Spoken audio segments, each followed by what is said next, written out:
Hey there, and welcome to Traditionally Rooted. My name is Cameron, and today I'm going to be teaching you how to make fresh milled pizza dough. Let's get started.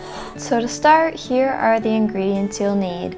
1 1/4 teaspoons of salt, 2 tablespoons of olive oil, half a tablespoon of honey, 2 teaspoons of active dry yeast, 260 grams of warm water, and 360 grams of hard white wheat.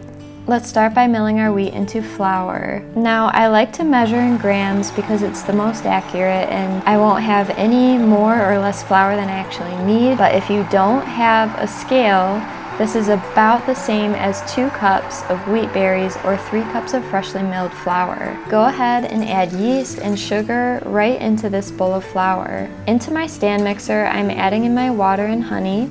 Next, I'm adding in the flour, yeast, and sugar mixture. You're going to want to mix until no dry flour remains, but we're not kneading at this point. We just want everything combined. You'll see at this point there's no gluten development yet and it rips apart very easily. It's also pretty sticky. Go ahead and cover up your dough and let it auto-lace for about 20 to 30 minutes. This just allows freshly milled flour to absorb some water and soften the bran before kneading. After about 20 to 30 minutes, this is what my dough looks like. It's a little bit smoother, a little more cohesive, and slightly more elastic. Now we're going to add the oil and salt. I knead it in with my hands for a little bit and then let the mixer do the rest. Knead for about 8 to 12 minutes in a stand mixer. So here you'll see it getting smoother and smoother. It starts kind of changing shape as we go along. You can see it's stretching a little bit more, but definitely still falls apart, breaks apart really easily when you do stretch it far enough. Okay, now it's becoming a ball, and when that happens, you can see that the gluten structure is starting to pull it together more. And when I poke it, it's not quite as sticky as before either. See, I can pull on it a lot farther before it starts breaking, but it's definitely not a window pane yet. A window pane test is basically when you can pull it far enough to see kind of like a translucent or transparent section, kind of like a window. With freshly milled flour, you do have to note that it won't window pane as easily as with white all-purpose flour. But that's just because of the bran and the germ that's in it. You can kind of see it here a little bit.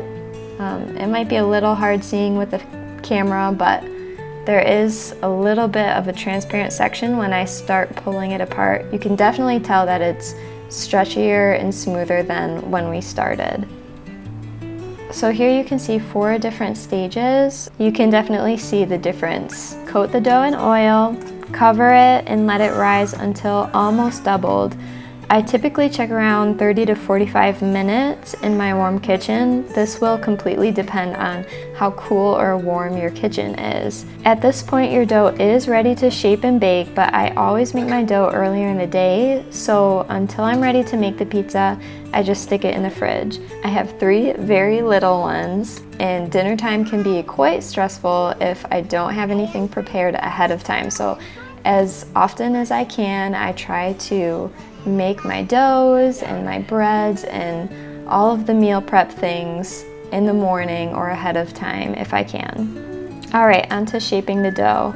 My recipe makes about 2 pizzas, so I divide the dough in half and shape each into a ball, and then I let the dough rest covered for 10 to 15 minutes.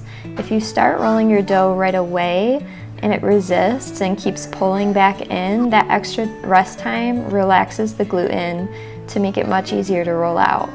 Also, if you did put it in the fridge like I did, it will spring back a little more, I've found, but just giving it a little bit extra time to warm and then roll the dough out helps to make it easier to roll. After rolling the dough, and this step is really important, Lift it up and put a good dusting of flour underneath before putting your toppings on. The first time we made pizzas on my pizza stone, I didn't put enough flour underneath and the pizza was too heavy and sticky with the toppings to slide a pizza peel under, and let's just say it ended up a huge mess. My oven has been already preheating with a pizza stone in it for about 45 minutes already.